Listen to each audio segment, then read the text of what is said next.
بسم الله الرحمن الرحیم. هغه رنګ داسې و چې یو چې ولیکم بیا خپله راځي، یو ور یې ولیکم بیا پاتې کېږي د سره هر وخت. دا وګوره دلته بیا چې وګورئ بیا نور خپله پاتې کېږي. خو ما یې لیکلي وو ځکه چې همداسې نه وي چې بیا څه شی نه څخه پاتې شي.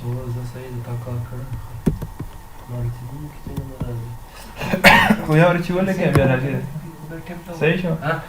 یو ور یې ولیکم بیا راځي درته. نه هغه خپله باید چې ولیکم. نوټپیډ په دې باندې بل پروګرام ده. ښه د وینډوز اکسسري موږ خلاص کړو. یو پروګرامات اکسسریز وایي چې نوټپیډ، کالکولیټر، ورډپیډ دا ټول هغه ته اکسسریز وایي، یعنې هغه مهم پروګرامونه چې په وینډوز کې دي هغه ټول هم ختم کړو. اوس به راسو د وینډوز محیط ته انسټالیشن ویډیو مو کتئ چې څرنګه انسټالېږي نو سي ډي هغه ویډیو ما اچولی وه تاسو ته چې څرنګه وینډوز انسټالېږي هغه مې اچولی دی. هغه هم د وینډوز همغه اکسسریز برخې دي. اوس راځو د وینډوز د ډیسکټاپ برخه ختموو، بیا انشاءالله همداسې ځو مخکې. دا څو ورځو کې همغه پلان هم دا ده چې د مهم برخې د وینډوز هم ټول ختم کړو. ښه اول به له صفحې څخه شروع وکړو. صفحې ته څه شی وایي د کمپیوټر ورته؟ ډیسکټاپ. تصویر ته څه شی وایي؟ وال پیپر وایي که نه؟ وال پیپر هم ورته وایي، همغه بیکګراونډ فوټو هم ورته وایي.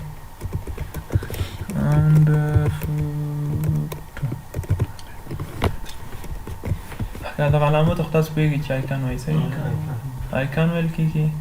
او د عکس ته وال پیپر هم وایي، بیکګراونډ هم وایي. خپله د مکمل صفحې ته ډیسکټاپ ویل کېږي.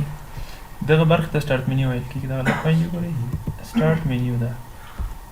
دا به هم دلته ولیکم درته چې سټارټ منیو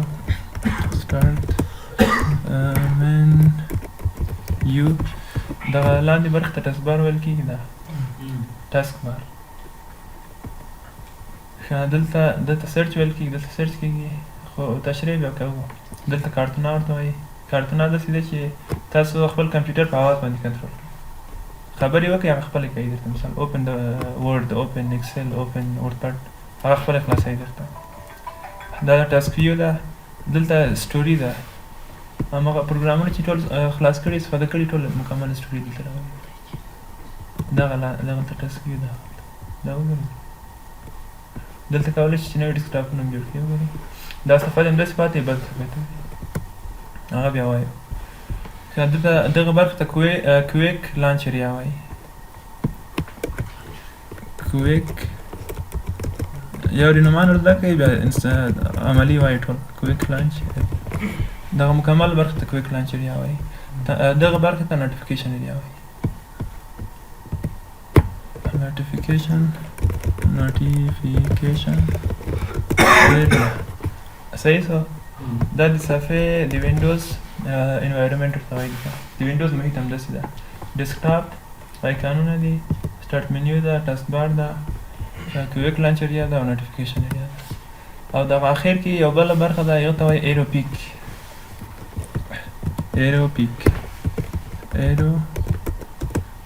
ایروپیک پېژنئ؟ کله چې دغه پوینټ ته ماوس راولئ وګورئ صفحه او دلته کلیک وکړئ د صفحه باندې بېرته بیا کلیک وکړئ بیا بېرته هماغه پروګرام خلاص کړئ. زه به د دې ځای لرې کړم. دا پروګرام به راولئ هر وخت چې وایي دلته چې کلیک وکړئ دا راځي درته. چې بیا کلیک وکړئ پروګرام هم راځي. نه پوهېږم چې ولې راځي دلته. ښه موږ له کوم ځای شروع کوو؟ له رایټ کلیکه. کله چې د ډیسکټاپ سر باندې رایټ کلیک وکړئ دلته درس له دې شروع کوو. همداسې شروع کوو. زه سټارټ منیو ته تر دا ایروپیک مکمل انشاءالله ختموم. په یو ورځ کې نه کېږي خو څومره وخت شوی ما کوشش کوم چې لږ ځان ختم کړم. دا ریکارډ کېږي استاد؟ اوس ریکارډ شته. دا یارې بیا موږ وګورو.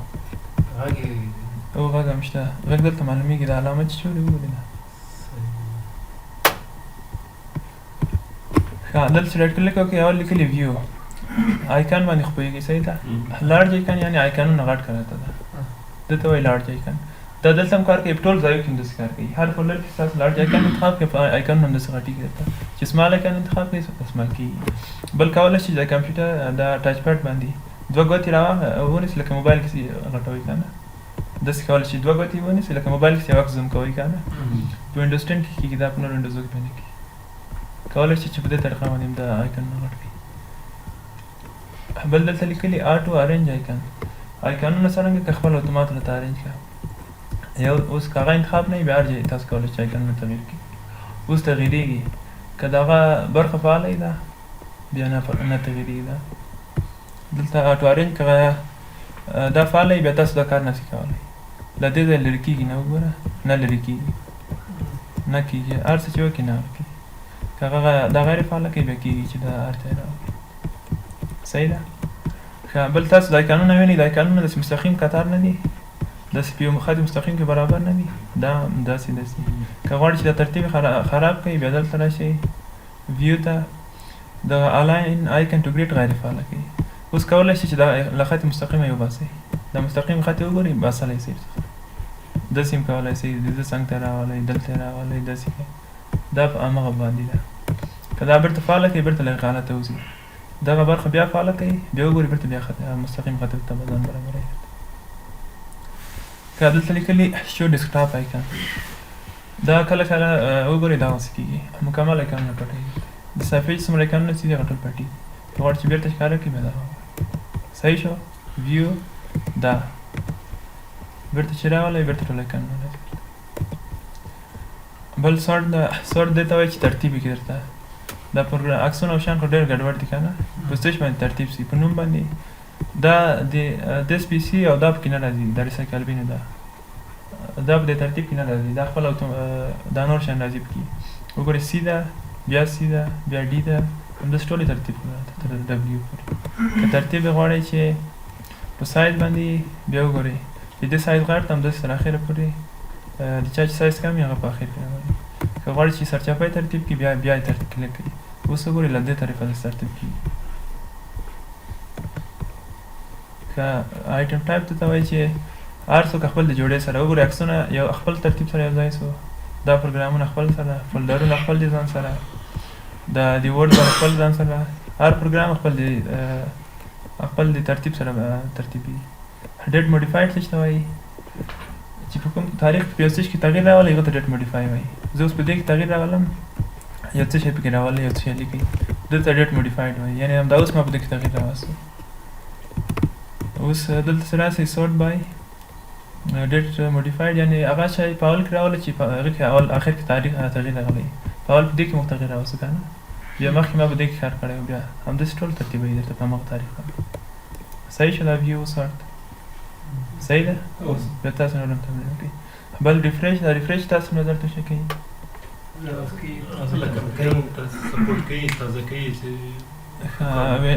ریفریش چې ریفریش داسې نه ده چې تاسو نظر چې کمپیوټر تازه کوي که غواړئ چې کمپیوټر تازه کړئ هغه ټیمپ څخه استفاده کوئ هغه ټیمپ هم چې موږ ویلی که نه دلته فیصدي لیکله بیا ټیمپ هم لیکلو دغه ټیمپ که غواړئ چې کمپیوټر هم تازه شي دغه کار وکړئ دغه ځای پاک کړئ ریفریش باندې نه تازه کېږي ریفریش فقط د دې په خاطر ده کله کله یو څه کې تغییر راوستی که نه هغه تغییر نه یې راغلی بیا له ریفریش استفاده وکړئ مثلا د یو فولډر نوم دې بدل کړی خو بدل شوی نه ده چې ریفریش وایي هغه خپله بدلوي ریفریش هم دې په خاطر ده صحیح ده بیا ضرورت کېږي موږ تاسو چې کار کوو حتما یو وخت راځي چې ریفریش ضرورت کېږي خو دې په خاطر نه ده چې کمپیوټر ته تیز کېږي صحیح ده ریفریش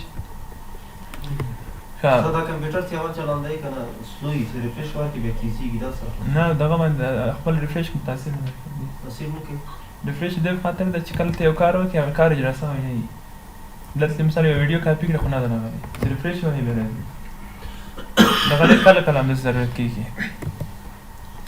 بل پیسټ څه ته ویله پیسټ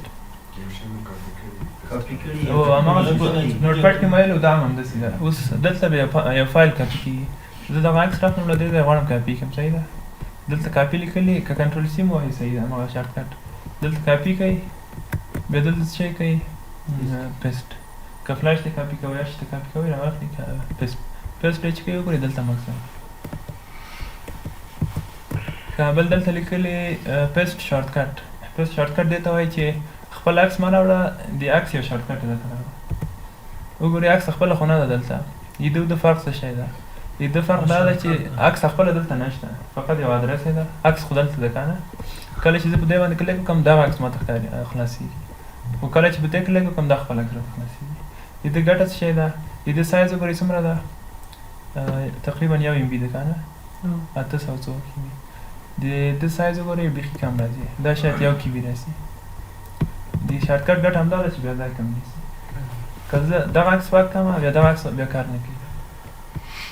کله چې دا عکس ډیلیټ کړئ دلته راسم ډیلیټ، اوس په دې عکس باندې چې کلیک وکړو دا عکس خلاص وایي ځکه چې هغه اصلي فایل نشته. که غواړئ چې ریسټور یې کړئ بیا کېږي. اوس دا عکس هم دلته ده، صحیح شو شارټکټ. بل دلته لیکلي انډو موو، انډو موو به تاسو نظر څه شی وکړي،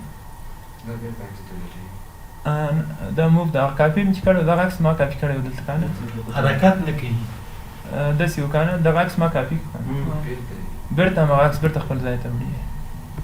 دغه اوس خو دا کار هم کړی و، دا بېرته راته ډیلیټ کړو. که غواړئ چې بېرته ریډ وکړئ بېرته همغه راولي. څه بل پروګرام ته ولاړم، که زه بل پروګرام ته ولاړم که ریډ چې ووهئ بېرته راولي درته. که کاپي کړئ هر څه چې کوئ همدلته که صحیح شو.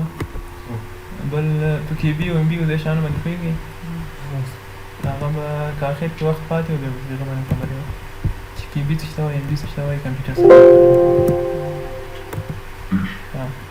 دا برخې ختمې شوې. اوس به راشو نیو ته. په نیو کې اول څه شی دي؟ فولډر. فولډر باندې څه جوړېږي؟ فولډر کې یوه کوشه جوړېږي چې تاسو کولی شئ عکسونه هر څه واچوئ. کله چې کلیک وکړئ فولډر جوړېږي، له تاسو څخه نوم غواړي، یو نوم ورکړئ. دا یو فولډر جوړ صحیح ده. بیا دلته راشئ نیو، که بیا کلیک وکړئ بل فولډر جوړېږي. بیا کولی شئ د فولډر کې هر څه چې غواړئ اچولی شئ پکې. شارټکټ یې څرنګه ده؟ په اسانه طریقه څرنګه جوړ کړو؟ کنټرول شفټ ان، صحیح ده. کنټرول شفټ ان وایي خپل فولډر جوړېږي. اوس په علامه باندې پوهېږئ کنټرول شفټ ان چې دا ووهئ فولډر خپله جوړېږي. که په یو نوم باندې تاسو نظر 2 فولډر جوړ شي، اوس به وګورو چې څرنګه دي. دا فولډر دلته نوم ورکوم فرست او دې نوم لیکم چې فرست. کله چې 2 فولډرو ته یو نوم ورکړئ بیا نه یې قبلوي فرست، صحیح ده، نه یې قبلوي. وایي نه وایي که غواړئ چې قبول یې کړئ یو دانه به ډیلیټ یې کومه یې ډیلیټ کړو دلته. دا چې کلیک کړئ همغه یو پاتې کېږي یو ډیلیټ کېږي. بیا څرنګه وکړئ چې جوړ شي راته. دا فولډر باندې کلیک وکړئ، دلته ولیکئ فرست، نوم ورکړئ هر نوم چې کوئ. بیا دلته راشئ رایټ کلیک وکړئ، رایټ کلیک دغه علامې ته رایټ کلیک کړئ، دلته لیکلي انسرټ یونیکوډ، په دې یوه دانې باندې کلیک وکړئ. اوس پرېږدئ چې جوړېږي. اوس دا هم فرست نومېږي، دا هم فرست نومېږي. که دې نوم بدل کړه خپل دا بېرته راشو دې بدل کړه فرست. ښه رایټ کلیک به وکړو، انسرټ یونیکوډ مثلا دا اوس یې پرېږدئ، دا ولې ځان بدلوي؟ ما چې کود ورکوي ما په نظر هغوی خپله به د دویم نمبر ورکړي، کمپیوټر کوي. خو په دې طریقه باندې بیا موږ کولی شو چې 2 فولډر په یو نوم جوړ کړو. دلته به زه کلیک وکړم انسرټ شو یونیکوډ کمپیوټرز، دا به وکړم انسرټ دا کلیک، صحیح شو. په هماغلته یو دانه چې انسرټ کوي بیا راځي، بیا داسې کېږي دا فرست دا فرست په همدغه باندې. بل دا چې داسې فولډر جوړ کړي چې هېڅ نوم ونه لري، هغه هم په همدې باندې کېږي. دلته راشئ دا مکمل ډیلیټ کړئ، رایټ کلیک، بیا دلته راشئ یو کرکټر انټر کړئ، مثلا دا بیا کلیک وکړئ، مخکې لکه سمدستي شته فولډر داسې ورک شو. بیا به راشو دلته نیو فولډر، دلته به راشو انسرټ دا کلیک. اوس وګورئ داسې فولډر دی چې هېڅ نوم نه لري، صحیح ده. کولی شئ چې آیکن یې ورک کړئ، دغه علامه چې ده هغه له دې ځای ورک کېږي، خو زما کمپیوټر کې داسې یو تور علامه راولي. تاسو خپل کمپیوټر کې کار کوئ بیا وګورئ. ښه دلته راشئ دا ځای کلیک کړئ، دا داسې علامه راځي چې اوس زما کمپیوټر کې تور علامه راځي، خو تاسو وګورئ تاسو کمپیوټر کې داسې آیکن راځي چې هېڅ نه معلومېږي.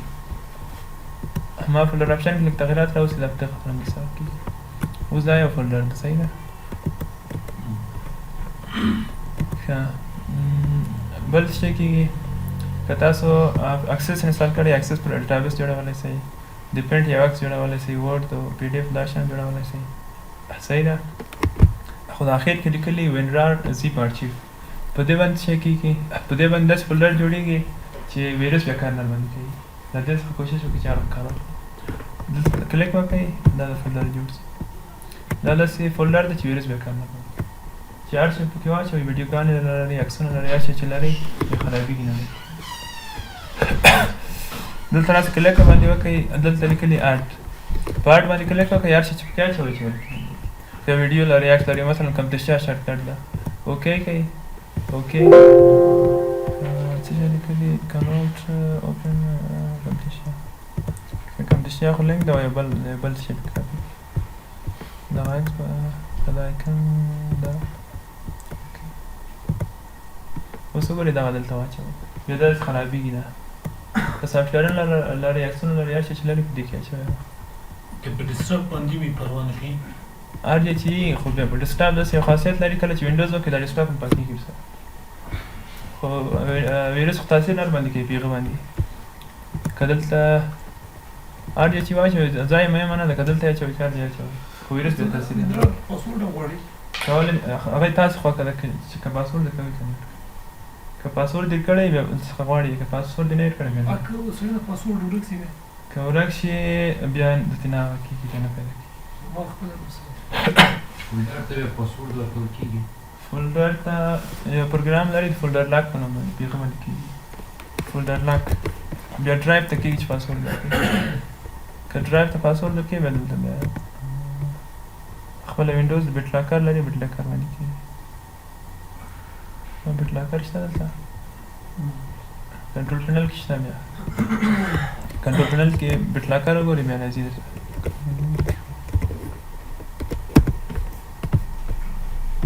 دلته بیټ لاکر وګورئ حتما شته په بیټ لاکر باندې په وینډوز دا وګورئ بیټ لاکر په دې باندې ډرایوونه رمزونه چل کېږي بیا دا یې ووایئ. که په نیو باندې پوه شوئ ښه اوس به راشو ډسپلی ته.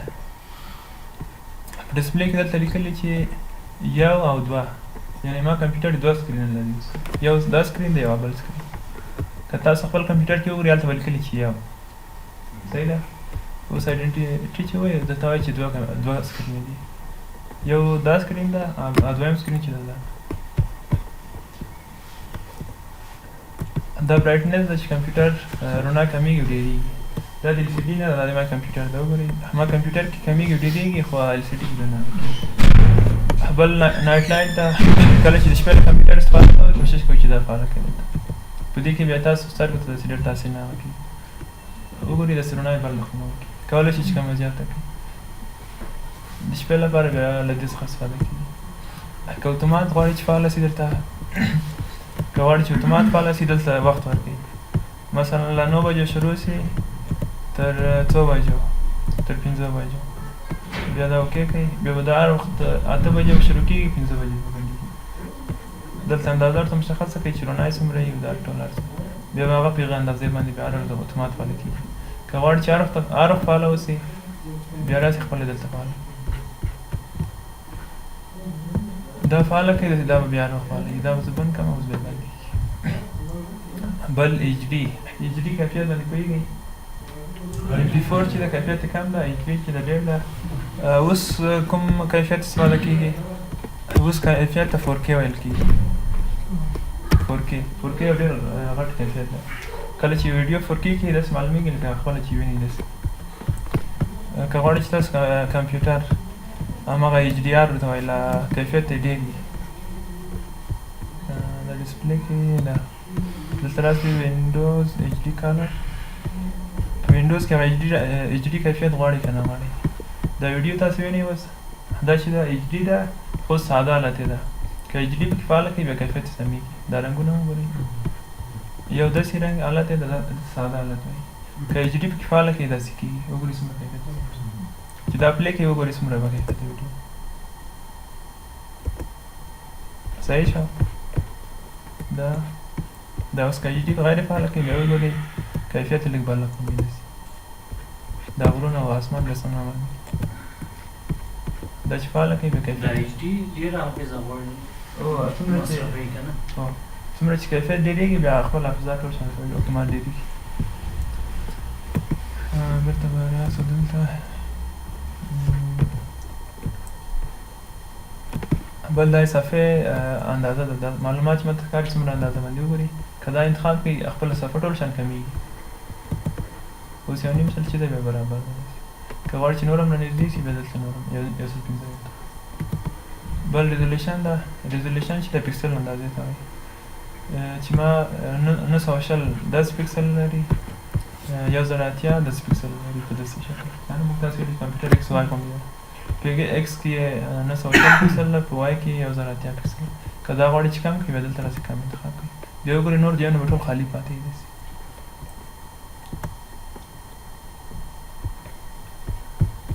بل که غواړئ چې کمپیوټر هم صفحه هم سرچپه شي بیا دغه وکړئ وګورئ داسې کړئ بیا دغسې دا 15 ثانیې وخت غواړي که اوکې کوئ همداسې پاتې کېږي بیا دایمي که همداسې پرېږدئ بیا بېرته خپل اصلي حالت ته راشي یا 15 دقیقې چې ثانیې چې پوره شي بیا خپل هغه کېږي داسې بل دلته لیکلي ډپلیکیټ دس ډسپلی ډپلیکیټ معنی یې یو کنټرول الټ شفټ او دغه روکي په بعض کمپیوټرونو کې نه پوهېږم اوس کار نه کوي شفټ هم کوه ورسره نیو کېږي ډپلیکیټ خپل معنی څه شی ده د انګلیسي ډپلیکیټ او یعنې کاپي غوندې صحیح ده اوس څه شی چې زه وینم تاسو هم هغه وینئ که نه دې ته ډپلیکیټ وایي که دلته ایکسټنډ انتخاب کوئ بعض شیان به زه وینم تاسو به یې نه وینئ اوس وګورئ زه خو هماغه اوس هم په هغه صفحې کې یم تاسو هغه نه وینئ دې ته ایکسټنډ دا به زه ریورټ کړم بل دلته لیکلي شو اونلی ون کومه صفحه د مای کمپیوټر صفحه